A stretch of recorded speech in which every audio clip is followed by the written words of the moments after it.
I never thought Christmas dinner would be the moment my world collapsed.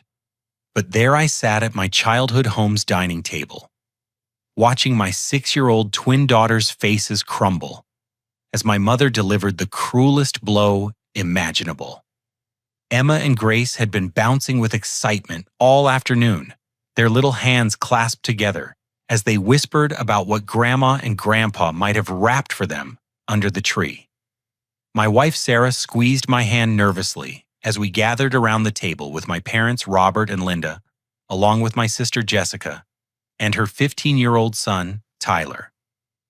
When gift exchange time arrived, Tyler unwrapped a brand new gaming laptop worth over $2,000, while my daughters watched expectantly. Then my mother's voice turned ice cold as she announced that Emma and Grace weren't important enough for Christmas gifts this year because money was tight. Jessica smirked wickedly and asked why anyone would waste anything on those little bastards. As tears welled up in my daughter's eyes, I stood up, pulled out my phone, and prepared to say something that would freeze the entire room. Let me take you back to understand how we reached this devastating moment. My name is Ethan, and I'm a 28-year-old software engineer who made what I thought was the best decision for my family 2 years ago. After landing a lucrative position with a tech startup, I moved Sarah and our then 4-year-old twins from our comfortable life in California to Ohio, specifically to be closer to my parents. I had dreams of my daughters building precious memories with their grandparents, the kind of warm family bonds I remembered from my own childhood.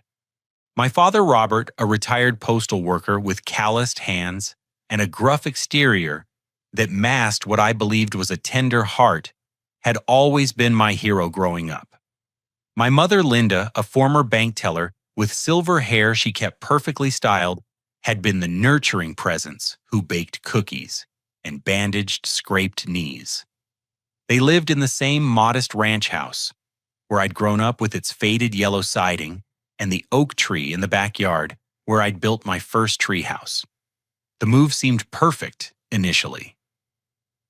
Emma and Grace adapted quickly to their new elementary school, making friends and joining the children's choir at the local Methodist church.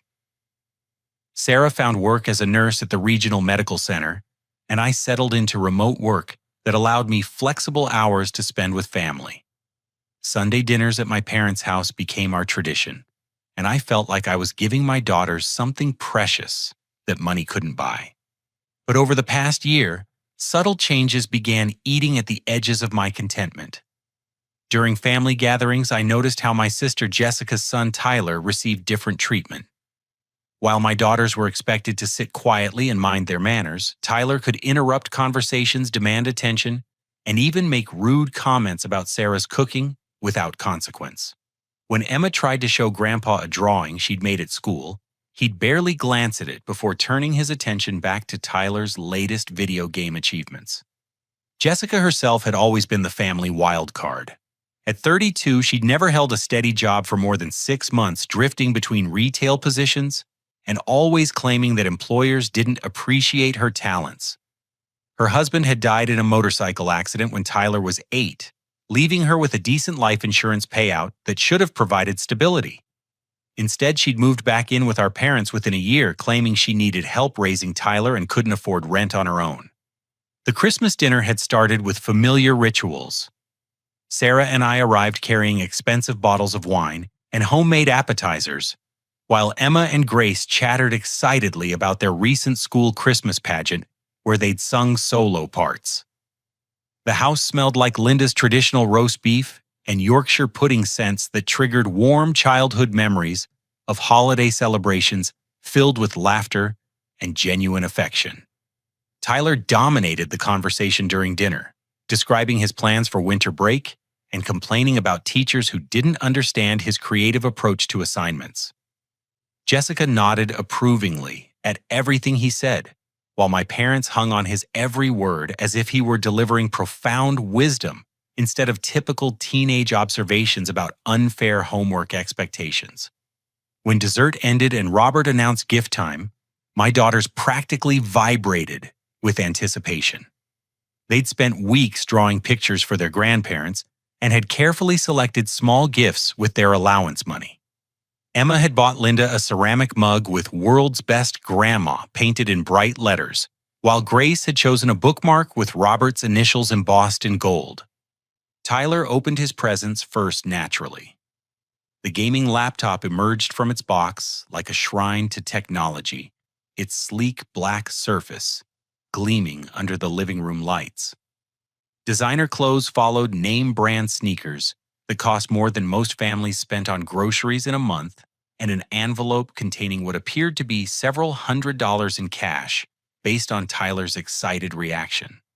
Emma and Grace exchanged glances, their eyes bright with expectation as they waited their turn.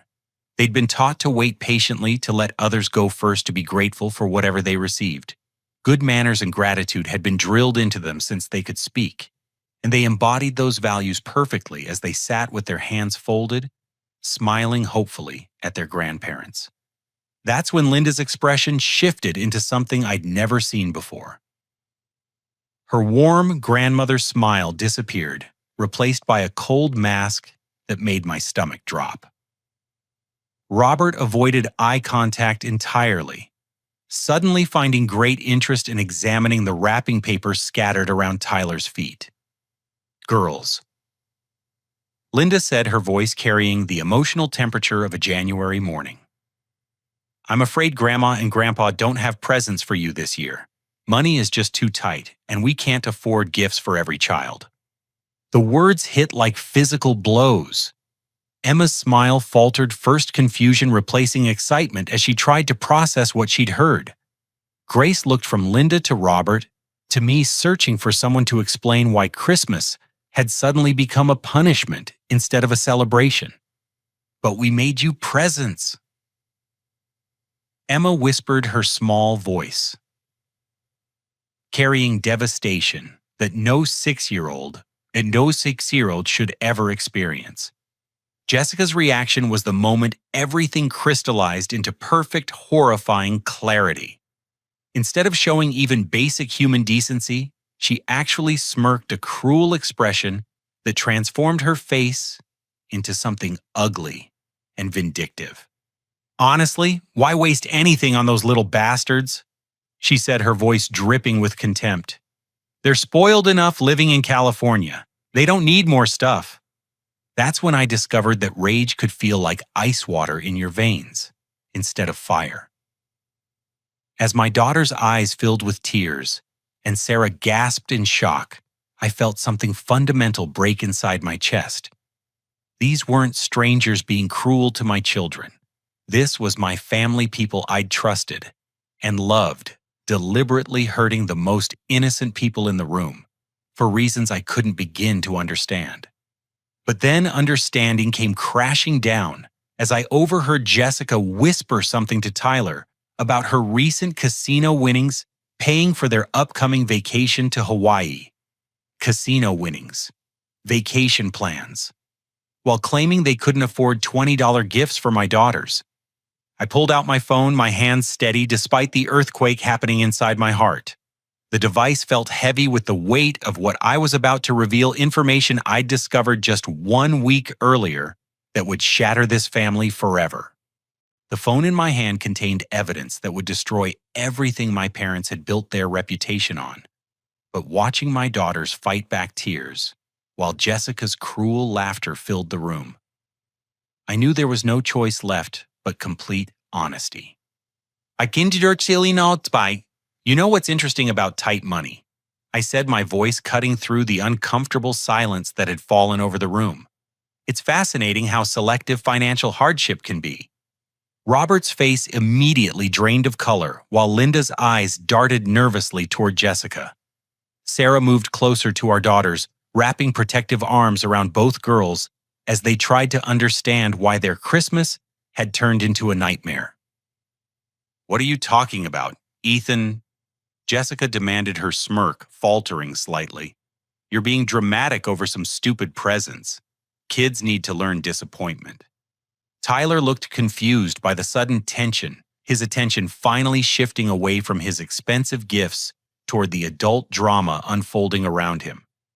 He'd been raised to view my family as somehow lesser, less deserving of consideration, and the concept that his lifestyle might be funded through questionable means had never occurred to his 15-year-old mind.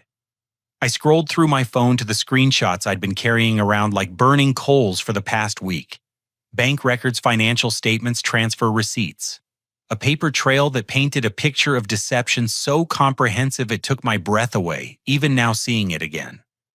Dad, would you like to explain to everyone how you've been transferring $800 every month to Jessica's account while claiming you can't afford $15 gifts for your granddaughters?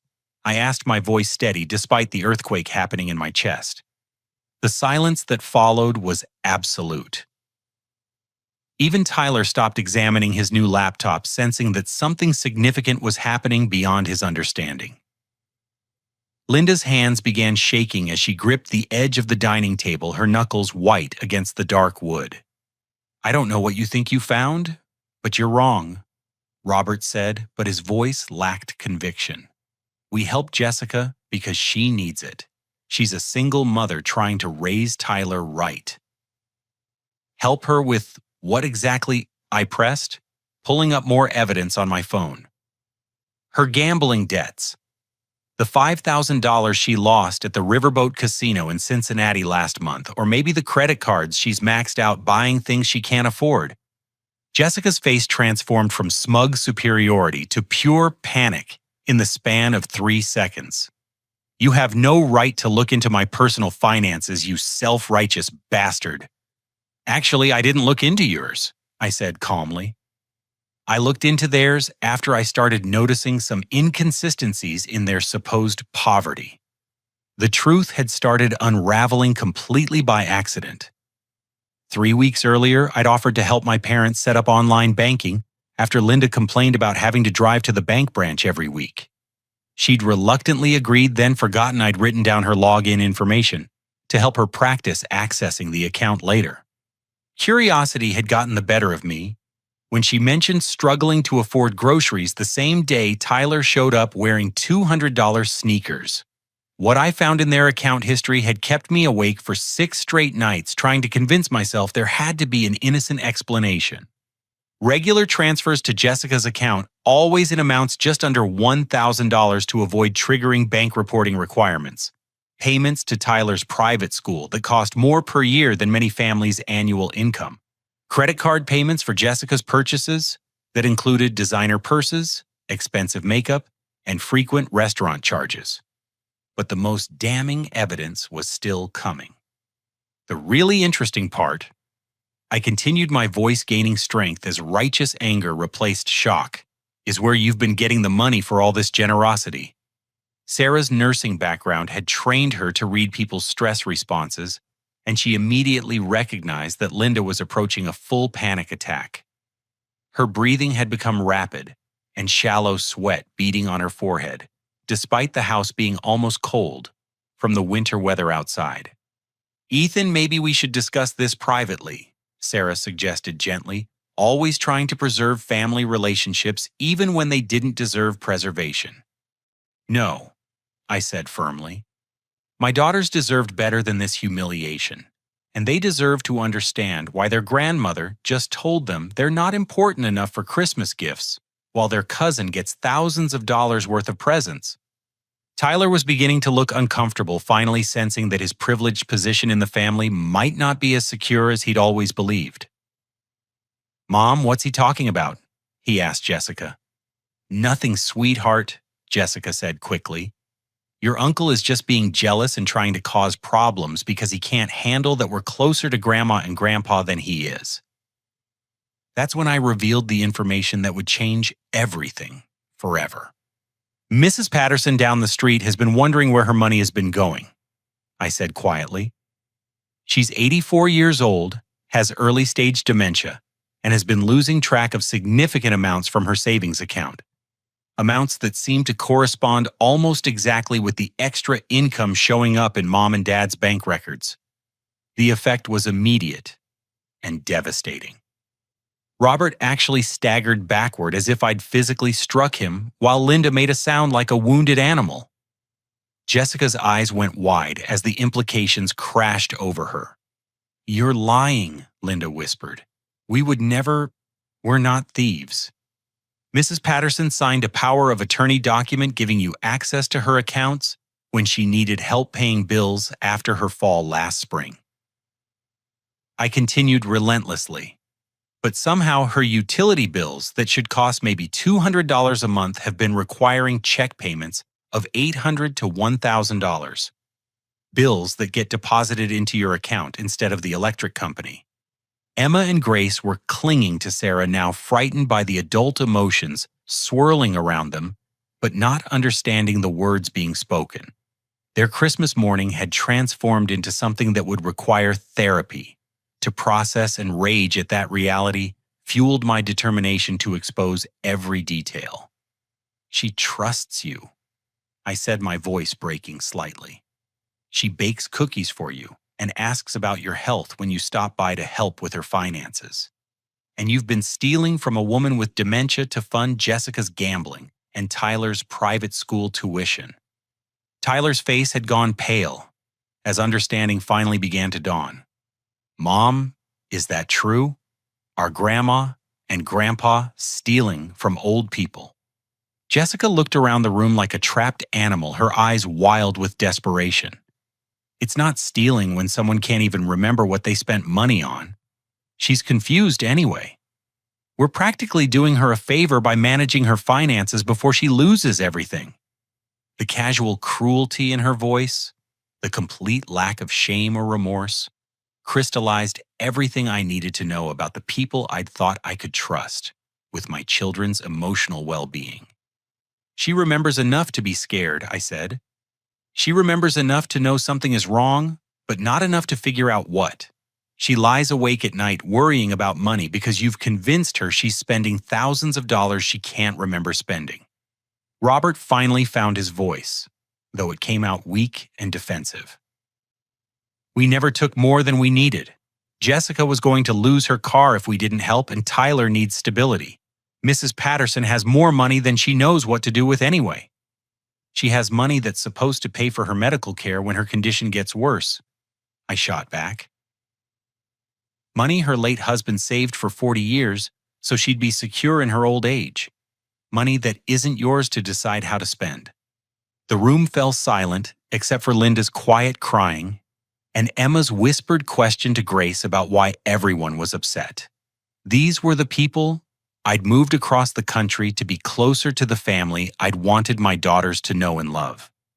I looked at my phone again at the contacts list that contained a number I'd hoped I'd never have to call.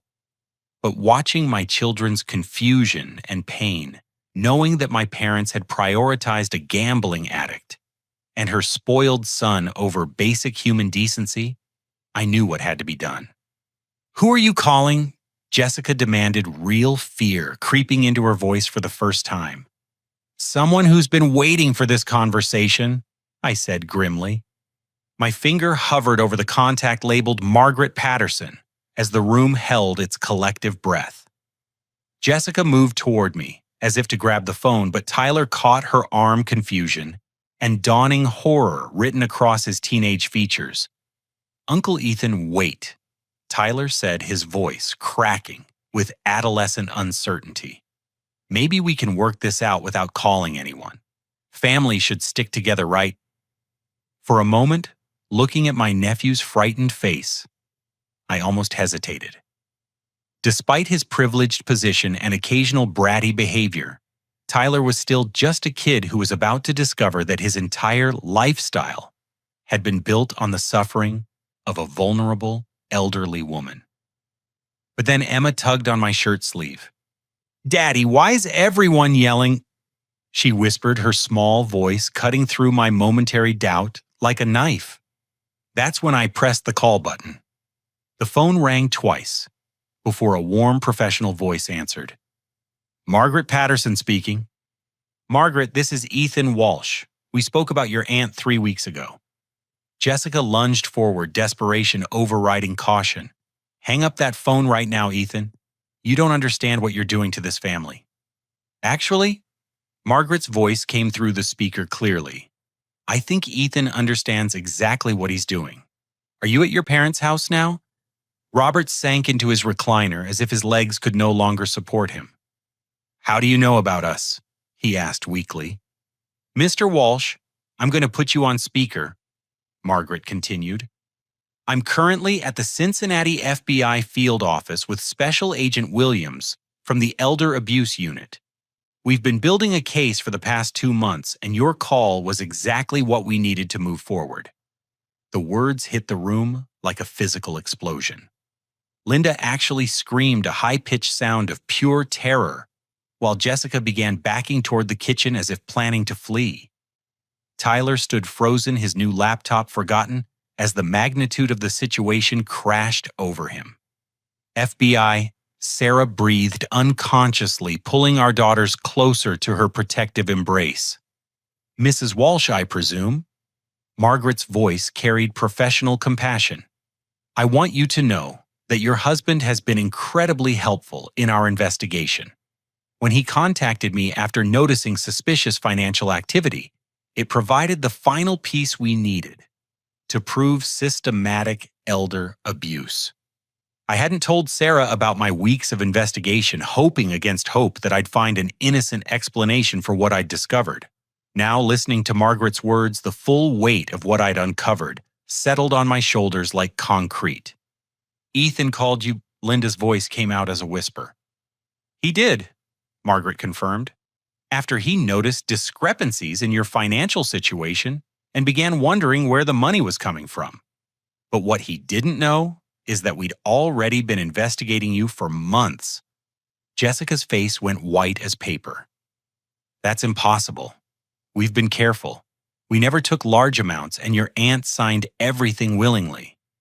Ms. Walsh, a new voice interrupted. This one carried the unmistakable authority of law enforcement. This is Special Agent Williams. Everything you just said is being recorded, and I need to inform you that anything you say can and will be used against you in a court of law. Tyler started crying then. Not the angry tears of a frustrated teenager, but the broken sobs of a child whose world was collapsing. Mom, what did you do? What did we do? Margaret's voice gentled as she addressed the family. Agent Williams, perhaps you should explain what we found? Over the past 8 months, Agent Williams continued, your parents have systematically stolen over $93,000 from Mrs. Eleanor Patterson. The money was taken through forged signatures, manipulated power of attorney documents, and psychological manipulation of a woman with cognitive impairment.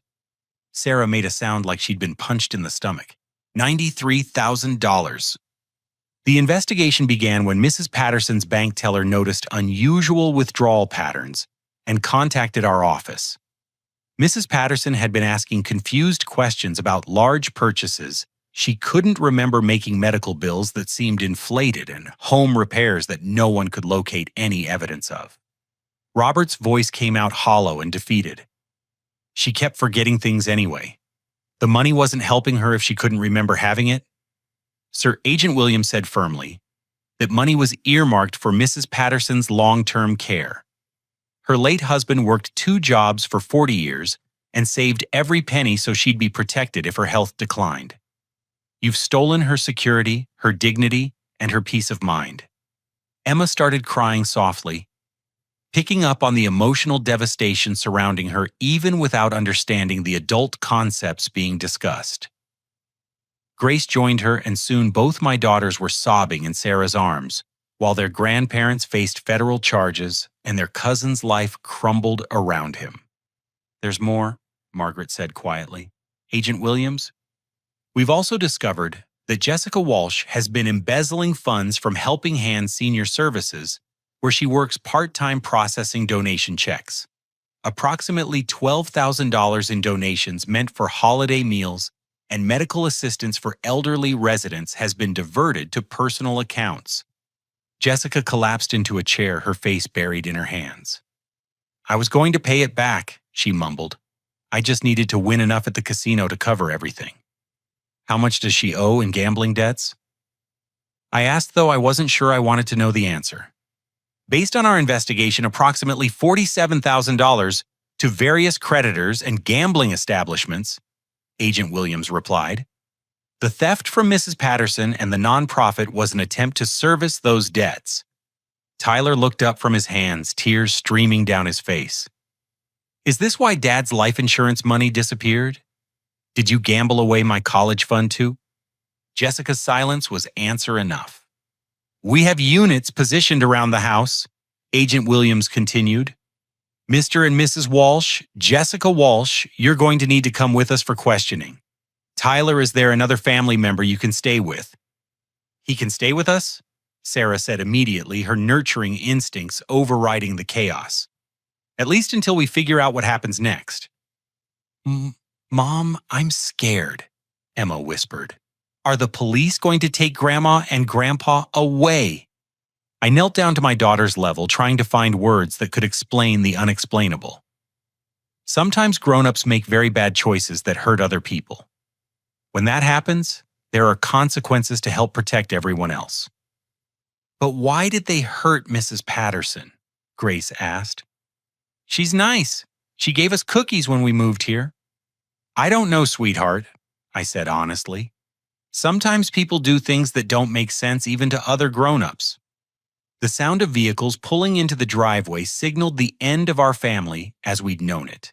Within minutes, federal agents would arrest my parents, and Sister Tyler's world would be turned upside down, and my daughters would carry the memory of this Christmas for the rest of their lives. But as I held Emma and Grace close, feeling their small hearts beating against my chest, I knew that protecting them from this toxicity was the right choice, no matter how much it hurt. Margaret, I said into the phone, what happens to Mrs. Patterson now? She's safe, Margaret replied gently. She's staying with my family in Texas while we sort everything out. When this is over, she'll have the care and security she deserves. Thanks to your courage, Ethan. As federal agents knocked on the front door, I realized that sometimes doing the right thing means watching everything you thought you knew about your family burn to the ground. But from those ashes, maybe something honest and healthy could finally grow. The federal agents who entered my childhood home moved with the kind of professional efficiency that comes from years of experience with situations like this.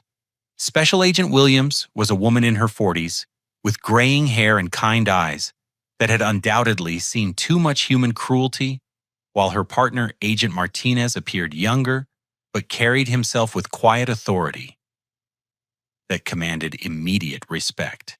Mr. and Mrs. Robert Walsh. Agent Williams announced formally producing official documentation. You're under arrest for elder abuse mail fraud and conspiracy to commit financial fraud. Linda began hyperventilating as the handcuffs clicked around her wrists, her breath coming in sharp gasps that filled the suddenly silent living room. Robert stood motionless, staring at the floor as Agent Martinez read him his rights in clear, measured tones that contrasted sharply with the chaos of emotions swirling around them. Jessica bolted. The moment she heard her name called, she grabbed her purse from the kitchen counter and sprinted toward the back door, her high heels clicking frantically against the linoleum flooring. Tyler shouted after her, confusion and terror mixing in his voice as he watched his mother abandon him in favor of escape. "Mom, don't leave me here," he cried, but she was already disappearing through the door that led to the garage. Agent Martinez spoke into his radio with calm professionalism. Suspect Jessica Walsh attempting to flee through rear exit. Units in position.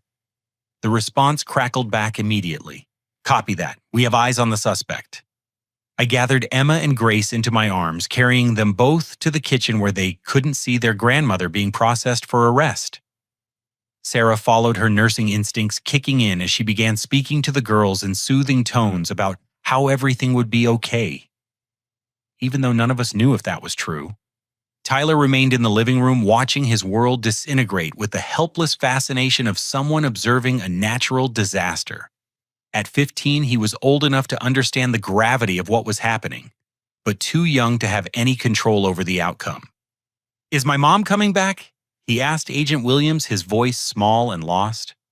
Son, let's focus on making sure you're taken care of right now, she replied gently. Do you have family members who aren't involved in this situation? Tyler nodded slowly. My dad's sister lives in Columbus, Aunt Rachel. She's always said I could stay with her if I needed to. Through the kitchen window, I watched Jessica's BMW reverse rapidly out of the garage tires squealing as she accelerated down the quiet suburban street. For a moment, it looked like she might actually escape, and I felt a confusing mixture of relief and disappointment at the thought.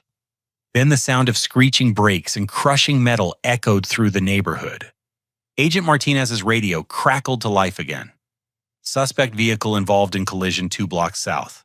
Suspect appears conscious but shaken, requesting medical response. Is she okay? Tyler asked, frantically, teenage resentment temporarily forgotten in the face of genuine fear for his mother's safety. The medical team will check her out, Agent Williams assured him. But Tyler, I need you to know that your mother was carrying nearly $15,000 in cash when she tried to leave. Money that was withdrawn from Mrs. Patterson's account just this morning. The number hit like another physical blow. Even in the final moments before her arrest, Jessica had been stealing from the elderly woman who trusted my parents to help manage her affairs. The casual cruelty of continuing to take money right up until the end revealed a level of selfishness that left me struggling to breathe. Sarah appeared at my shoulder, having settled the girls with coloring books at the kitchen table. How much more did they take? She whispered. Agent Williams overheard and consulted her notes. Based on this morning's activity, we believe the total theft amount will exceed $100,000 when the final accounting is complete. Tyler made a choking sound. $100,000 from one old lady? Your mother has been coaching your grandparents on more sophisticated methods of theft, Agent Martinez explained matter-of-factly. Fake medical bills, inflated home repair quotes, even forged signatures on investment withdrawals. Mrs. Patterson trusted them completely, which made her an easy target. I felt sick thinking about Mrs. Patterson's confusion and fear as her carefully saved nest egg disappeared into accounts she'd never authorized. The sweet elderly woman who had welcomed us to the neighborhood with homemade cookies and offers to babysit if we ever needed help had been systematically robbed by people she considered friends. What happens to Tyler now?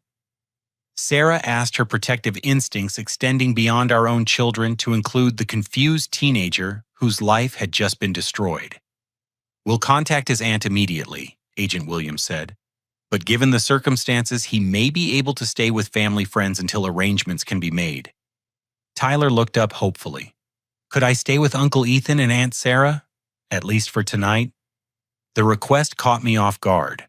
Despite his privileged treatment and occasional attitude problems, Tyler was still my nephew, and he'd just watched his entire support system collapse in the span of an hour.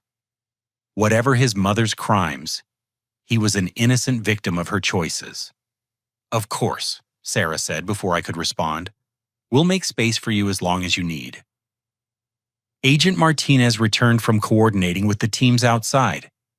Jessica Walsh is in custody, minor injuries from the collision, but she'll be processed as soon as medical clears her.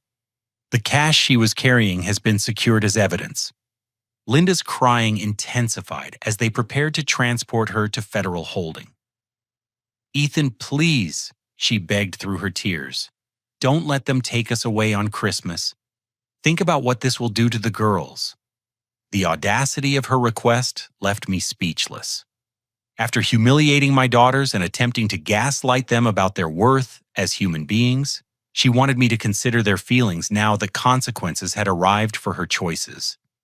You should have thought about the girls before you decided to steal from an elderly woman with dementia, I said quietly. You should have thought about them before you called them unimportant and worthless. Robert spoke for the first time since the arrest began. We never meant for it to go this far. Jessica said she just needed help getting back on her feet after some bad luck at the casino. Bad luck? Agent Williams repeated incredulously. Mr. Walsh, your daughter, has a documented gambling addiction spanning over 3 years. The money you stole was never going to be enough because there is no amount that would satisfy a compulsive gambler. Tyler sat heavily on the couch, his head in his hands. How long will they be in prison? He asked quietly. Agent Martinez consulted his paperwork. Elder abuse carries significant federal penalties, especially in cases involving this amount of money and psychological manipulation.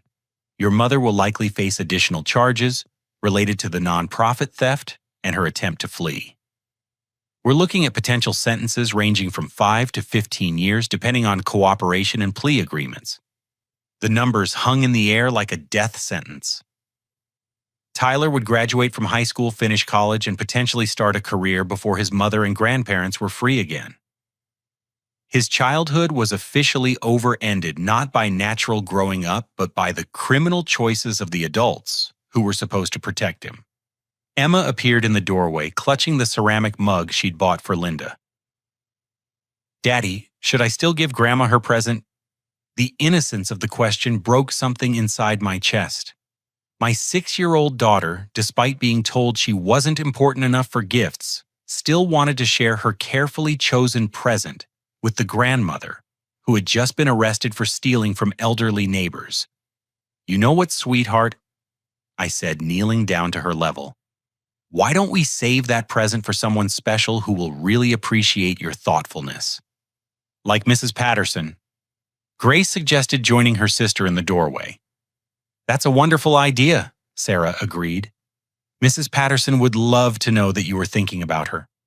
As the federal agents finished their work and prepared to transport my parents to holding facilities, I realized that this Christmas would indeed be memorable for my daughters, not because of gifts or family traditions, but because it was the day they learned that doing the right thing sometimes means standing up to people you love when they've lost their way.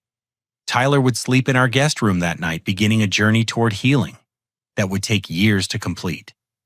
My parents would spend Christmas in federal custody, facing the consequences of choices that prioritized greed over family bonds.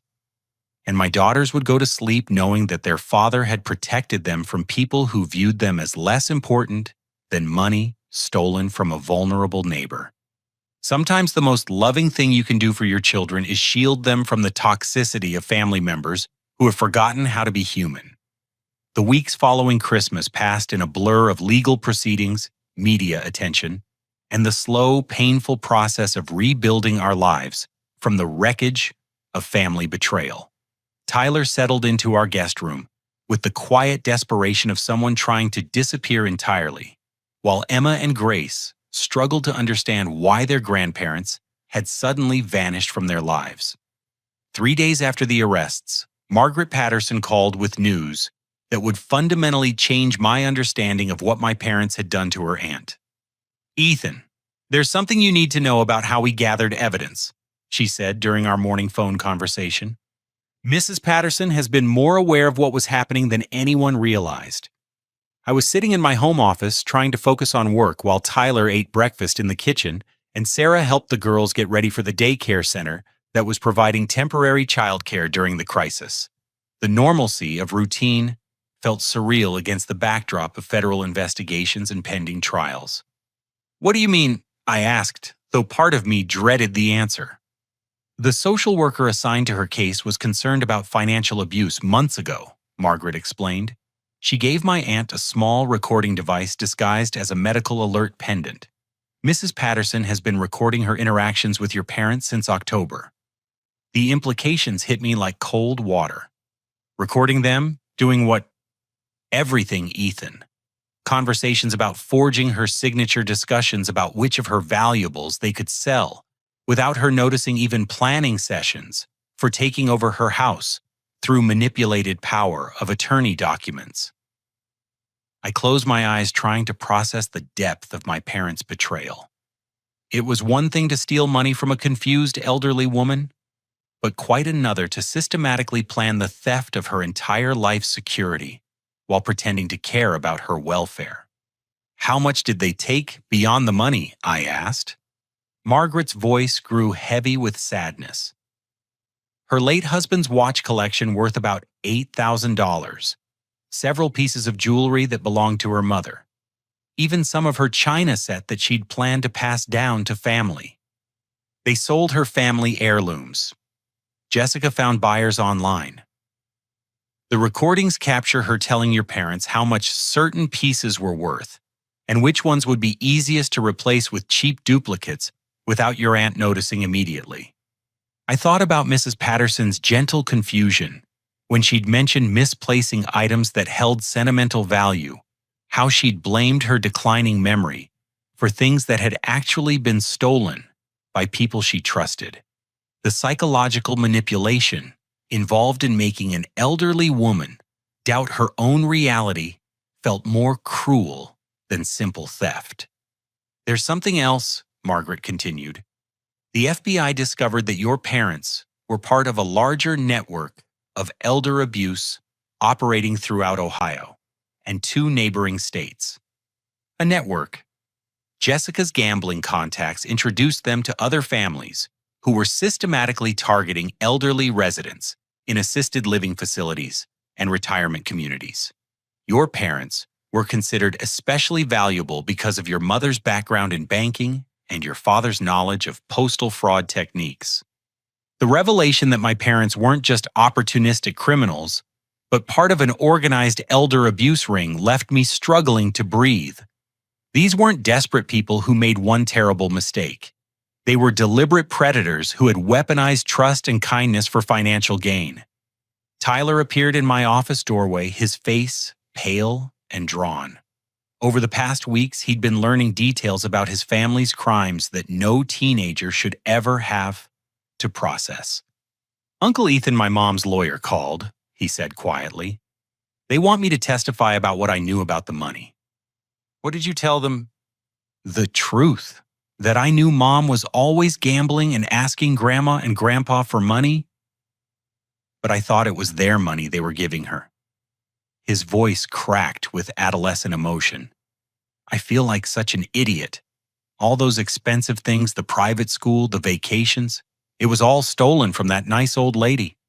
I gestured for him to sit down, noting how much he'd changed since Christmas. The entitled attitude and casual dismissiveness had been replaced by genuine remorse and a mature awareness of the harm his family had caused. Tyler, you were a kid. You trusted the adults in your life to make ethical choices. Their failures aren't your responsibility. But I benefited from it, he said miserably. Every time I used that laptop or wore those clothes, I was enjoying the profits from hurting Mrs. Patterson. Margaret's voice came through the phone speaker, having overheard our conversation. Tyler, my aunt specifically asked me to tell you that she doesn't blame you. She knows you're not responsible for your mother's choices. Tyler's eyes filled with tears. Could I talk to her sometime to apologize? I think she'd like that very much, Margaret replied gently. The next major development came 2 weeks later when Agent Williams contacted us with news about the federal case's expansion. We've arrested 14 additional suspects across 3 states, she explained during a meeting at the FBI field office. The network your parents were involved with has stolen an estimated $2.3 million from elderly victims over the past 4 years. Sarah gripped my hand tightly as the scope of the criminal enterprise became clear. We'd brought Tyler with us to the meeting partly because he'd requested to understand the full extent of what had happened, and partly because his testimony would be crucial in securing convictions. How many elderly victims? I asked. 47 confirmed cases, with more potential victims being identified as the investigation continues. Your parents' arrest was the breakthrough that allowed us to map the entire operation. Tyler looked sick. Were Grandma and Grandpa the leaders, or just followers? Agent Williams consulted her notes. Based on the evidence, they were mid-level operators. Jessica appears to have been the connection point between the gambling establishments where victims were identified and the families who carried out the actual theft. They identified victims at casinos, Sarah asked incredulously. Elderly individuals who displayed signs of cognitive impairment. but still had access to significant financial resources. Jessica would befriend them, learn about their family situations, and then introduce other network members as helpful neighbors or trustworthy friends who could assist with financial management. The systematic nature of the targeting made the crimes even more horrifying. These weren't random acts of desperation, but calculated predation of society's most vulnerable members. "What happens to the money that can be recovered?" Tyler asked. "Asset forfeiture will allow us to return funds to victims wherever possible," Agent Williams explained. "Your parents' house vehicles and financial accounts are being liquidated to contribute to victim restitution." I realized that Tyler was effectively losing his childhood home, along with his family.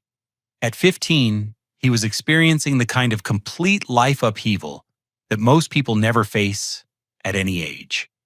"Tyler will stay with us as long as he needs," Sarah said firmly. "We'll make sure he has stability while everything else gets sorted out." Agent Williams smiled approvingly. That kind of family support makes a significant difference in cases like this.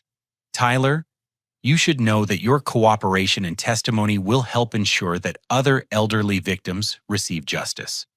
Over the following months, as legal proceedings moved forward and our new family dynamic settled into routines, I watched Tyler transform from an entitled teenager into a young man with genuine empathy and moral clarity. His testimony in federal court was clear, honest, and devastating to his mother's defense strategy. Emma and Grace adapted with the resilience of children, though they occasionally asked difficult questions about why their grandparents had made choices that hurt people. We answered honestly but age-appropriately, emphasizing that good people sometimes make terrible mistakes and that protecting others is more important than protecting family loyalty when family members do harmful things. Mrs. Patterson's recovery of her financial security allowed her to receive proper dementia care, and her lucid moments included expressions of gratitude for our intervention. Margaret became a close family friend, often joining us for Sunday dinners that filled the emotional space left by my parents' absence. The most meaningful healing came when Tyler asked to volunteer at Helping Hands Senior Services, the nonprofit his mother had stolen from. His community service work, helping elderly residents with technology and companionship, became a way of making amends for harm he'd indirectly benefited from. Watching him read to elderly residents or help them video call distant family members, I saw redemption in action. One family's criminal choices had been transformed into another generation's commitment to service and protection of vulnerable people.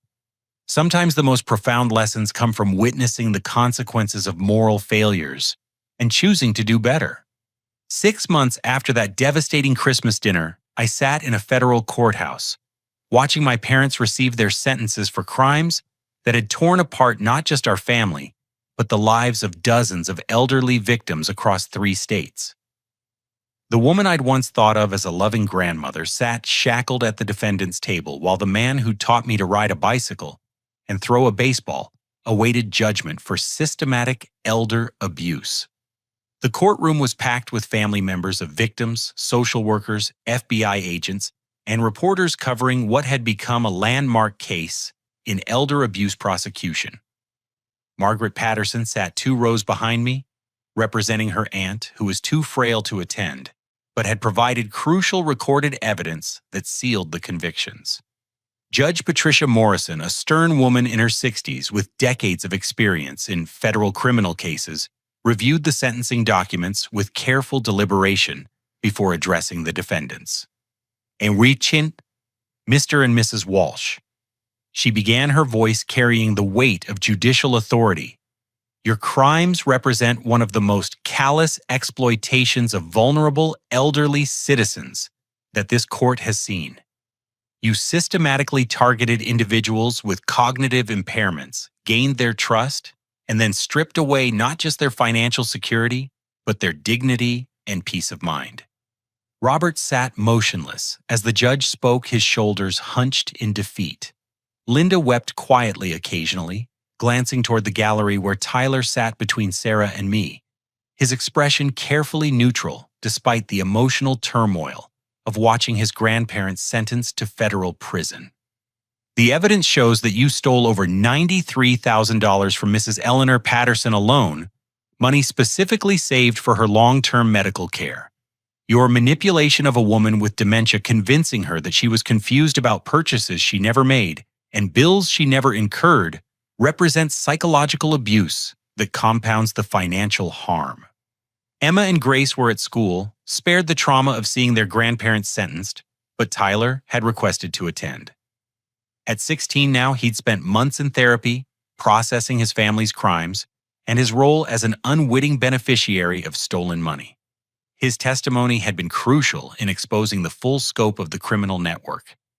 Furthermore, Judge Morrison continued, "Your participation in a multi-state elder abuse ring that victimized 47 elderly individuals shows a level of criminal sophistication that demands significant punishment to protect society and deter others from similar crimes." Agent Williams had explained that the network's discovery through my parents' arrest had led to the largest elder abuse prosecution in the region's history. Recovery of stolen assets would provide at least partial restitution to most victims, though the psychological damage could never be fully repaired. Robert Walsh, you are hereby sentenced to 8 years in federal prison followed by 3 years of supervised release. Linda Walsh, you receive the same sentence. Your assets will be forfeited to provide restitution to your victims, and you are both permanently barred from serving as financial powers of attorney or trustees for anyone outside your immediate family. The sentences were longer than the minimum guidelines, but shorter than the maximum possible punishment. Linda's sobbing intensified as the reality of 8 years in prison settled over her, while Robert simply stared at his hands as if studying them for answers he'd never find. Tyler showed no visible reaction to his grandparents' sentences, though I could see his jaw muscles tightening with controlled emotion. Over the past months, he'd expressed anger, disappointment, and grief about his family's crimes. But today he seemed focused on closure rather than additional pain. Jessica's sentencing had occurred the previous week, resulting in 12 years, due to additional charges related to nonprofit theft, her attempted flight, and her role as a coordinator in the elder abuse network. Her gambling addiction was considered a mitigating factor, but her lack of remorse and continued attempts to minimize her victim's suffering had influenced the judge toward the harsher end of sentencing guidelines. After the hearing concluded, Margaret approached our family in the courthouse hallway. "How are you holding up?" she asked Tyler gently. "Better than I expected," he replied honestly. "It feels like closure, finally knowing there are consequences for what they did to your aunt and all the other victims." Margaret smiled sadly. "Aunt Eleanor asked me to give you this," she said, handing Tyler a small wrapped package. Inside was a leather bookmark with his initials engraved on one side and a message on the other. "For Tyler, may your future chapters be filled with kindness and wisdom. With love, Mrs. P." Tyler's composure finally cracked as he read the inscription. "She doesn't hate me," he asked through tears. "She never blamed you for a single moment," Margaret assured him. "In fact, she's proud of how you've handled this situation and the volunteer work you've been doing at the senior center." Sarah wrapped a protective arm around Tyler as he struggled with emotions that no teenager should have to process. "You've shown more maturity and integrity than any of the adults who should have been setting a good example," she told him. The drive home was quiet, each of us processing the finality of the sentences and what they meant for our family's future. Tyler would spend his remaining high school years with us, and we'd already begun discussing college plans and how to rebuild his relationship with his extended family on his father's side. That evening, as I helped Emma and Grace with homework while Sarah prepared dinner, Emma asked the question I'd been dreading. "Daddy or Grandma and Grandpa ever coming back?" I sat down beside her at the kitchen table, choosing my words carefully. Grandma and Grandpa made choices that hurt a lot of people, including a nice elderly lady who trusted them. When adults make choices like that, they have to go away for a long time to think about what they did wrong. Will they be sorry when they come back? Grace asked hopefully. I don't know, sweetheart. Sometimes people learn from their mistakes and become better, and sometimes they don't. But what I do know is that we're going to keep making good choices and helping people whenever we can. Tyler appeared in the kitchen doorway, having overheard our conversation. Like Mrs. Patterson, he added, and all the other elderly people we volunteer with at the senior center? Exactly, I agreed. We can't change what happened, but we can choose to do better going forward. Later that night, after the children were asleep, Sarah and I discussed the complex emotions of watching family members face justice for terrible crimes, while simultaneously feeling relief that vulnerable victims would be protected from further harm. Do you think we'll ever have a relationship with them again? She asked. I honestly don't know, I replied. 8 years is a long time for reflection and potential growth, but it's also a long time for resentment and blame to fester. What I do know is that our children's well-being comes first, and any future relationship would depend entirely on genuine remorse and changed behavior. Tyler knocked softly on our bedroom door, asking if he could talk to us about something important. I've been thinking about what I want to do when I graduate, he said, settling into the chair near our bed. I want to study social work, maybe specialize in elder care or family counseling. I want to help families avoid the kind of destruction that happened to ours. The decision didn't surprise me. Over the past months, Tyler had shown a natural aptitude for connecting with elderly residents during his volunteer work, and his personal experience with family dysfunction gave him unique insight into the warning signs of abuse and manipulation. That sounds like a wonderful way to honor Mrs. Patterson and all the other victims, Sarah said warmly. And to prove that people can choose to be better than their family history, I added. As Tyler returned to his room and Sarah and I settled into sleep, I reflected on how one moment of moral clarity during a Christmas dinner had led to justice for dozens of elderly victims, healing for our family, and a young man's transformation from entitled teenager to empathetic advocate. Sometimes the most painful choices lead to the most meaningful growth. 2 years later, on Christmas Eve 2025, I stood in our kitchen watching a scene that would have been impossible to imagine during that devastating dinner at my parents' house. Emma and Grace, now 8 years old, and radiating confidence that came from knowing they were loved and valued, were helping Margaret Patterson's niece Rachel prepare hot chocolate for our assembled chosen family. Tyler, now 18 and preparing for his freshman year at Ohio State University, where he'd study social work, was reading A Christmas Story to Mrs. Eleanor Patterson, who sat comfortably in our living room, despite her advancing dementia. Her face lit up with childlike wonder as he described Santa's workshop, and in those moments her confusion seemed to fade entirely. Sarah moved between our guests with the natural grace of someone who'd learned to create family bonds through love rather than obligation. Our Christmas Eve gathering included Margaret and her husband David Rachel, and her 2 young children, 3 elderly neighbors we'd befriended through our advocacy work, and Mrs. Patterson herself, who'd moved to a memory care facility near Margaret's house, but was having one of her increasingly rare clear days.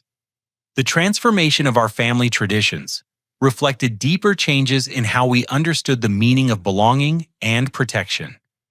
Instead of the tense obligation that had characterized holidays with my parents, our celebrations centered on genuine care for people who might otherwise spend holidays alone. Emma approached me with a wrapped gift, her eyes sparkling with excitement. Daddy, this is for Mrs. Patterson. Grace and I made it together. Inside the carefully wrapped package was a photo album filled with pictures from our various visits and outings over the past 2 years. Each page included handwritten notes from the girls describing their favorite memories of baking cookies, with Mrs. Patterson listening to stories about her late husband and helping her tend to the small garden at her memory care facility. She might not remember making these memories, Grace explained seriously, but she can look at the pictures and feel happy anyway. The wisdom of 8-year-old children never ceased to amaze me. Through their experience with Mrs. Patterson's condition, Emma and Grace had developed an intuitive understanding of how love could transcend cognitive limitations and how creating joy in the present moment mattered more than whether those moments would be remembered tomorrow. Tyler finished the story and settled beside Mrs. Patterson on the couch, his transformation from entitled teenager to compassionate young adult, complete in every meaningful way. Mrs. P, Emma, and Grace made something special for you, he said gently. As Mrs. Patterson opened the photo album, her face lit up with recognition and delight. "Oh my," she said softly, "look at all these beautiful memories. Are these your granddaughters, dear?" she asked Tyler. "They're my cousins," he replied easily, having learned not to correct her confusion, but simply to meet her where she was emotionally. "And they love you very much." The evening continued with the kind of natural warmth that comes from relationships built on genuine affection rather than family obligation. Margaret shared updates about the ongoing legal proceedings against the remaining members of the Elder Abuse Network, while Rachel discussed her work with a nonprofit organization that provided support services for families affected by elder abuse. As dinner wound down and our elderly guests prepared to return to their respective homes and care facilities, Emma approached Tyler with a question that had clearly been weighing on her mind. "Tyler, do you miss your mom and grandparents?" she asked with the directness that only children possess. Tyler considered the question seriously before answering. "I miss the people I thought they were," he said carefully. "But I don't miss feeling confused about why some people were treated better than others, or wondering why adults were saying things that didn't make sense. I like our family better now because everyone is kind to everyone." Grace nodded approvingly.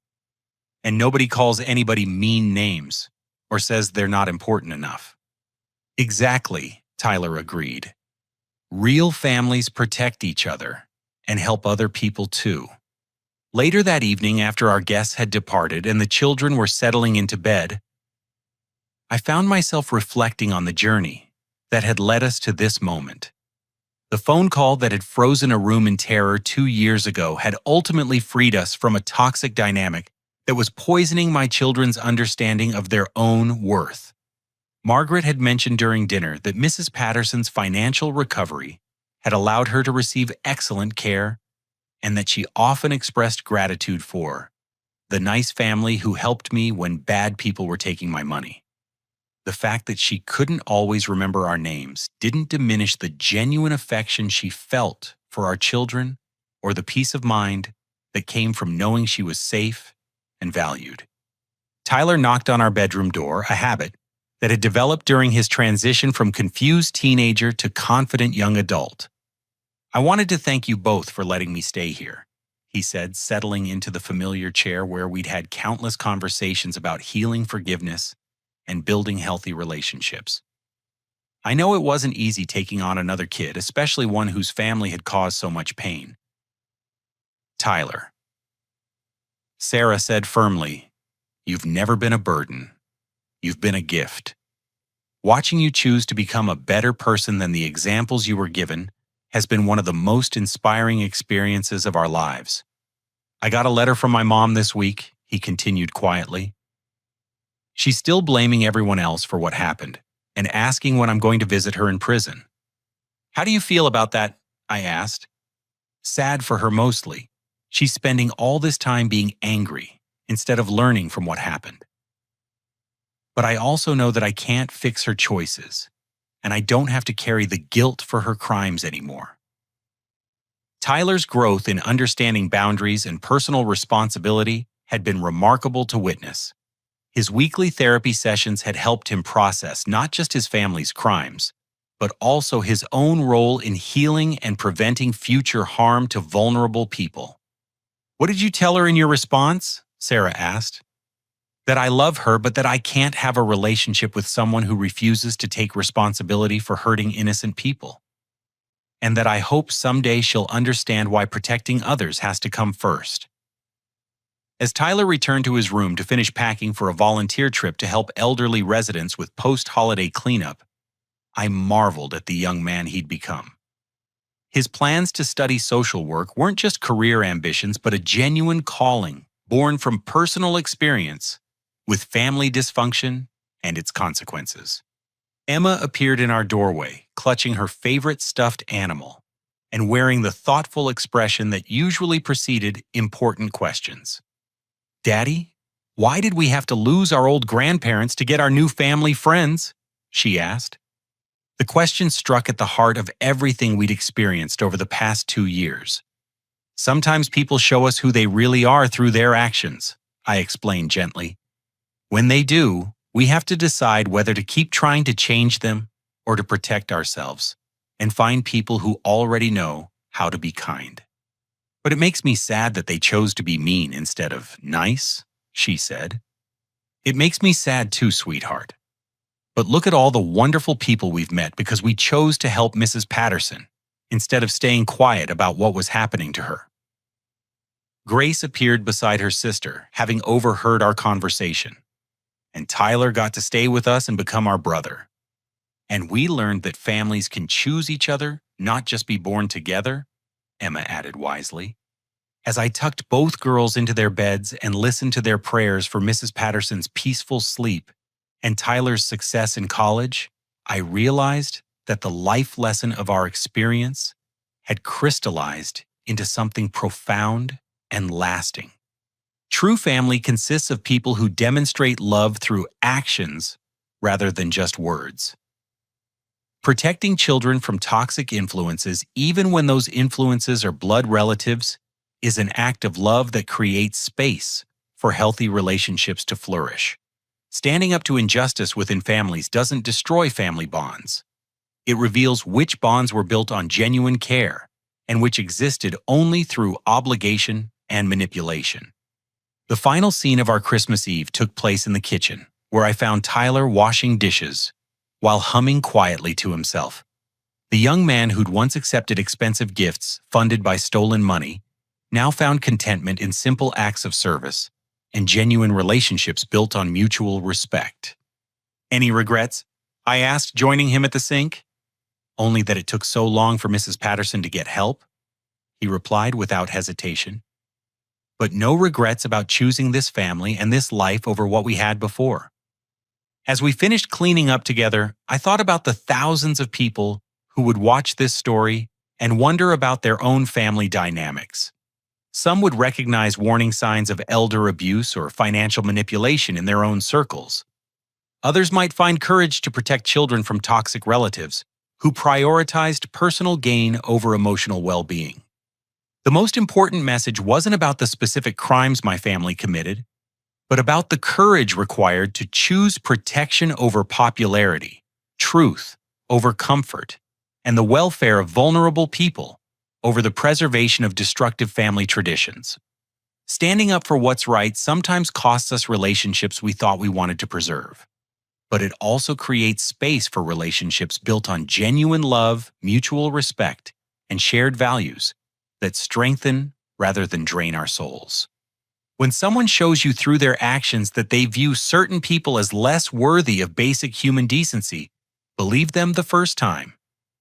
Then choose to surround yourself and your children with people who understand that everyone deserves kindness, protection, and respect. That's not just a life lesson, it's a blueprint for building families and communities that actually reflect the love we claim to value. Have you ever had to make the difficult choice between family loyalty and protecting someone vulnerable? How do you balance maintaining family relationships with standing up for your values? I'd love to hear your thoughts in the comments below, and if this story resonated with you, please like this video, subscribe for more real-life stories about family challenges and personal growth, and share it with someone who might benefit from knowing they're not alone in facing difficult family dynamics. Thank you for listening to this deeply personal story, and I hope it reminds you that choosing courage over comfort can transform not just your own life, but the lives of people who desperately need someone to stand up for them. May your own family relationships be built on genuine love, mutual respect, and the kind of protection that creates safety for everyone, especially the most vulnerable among us.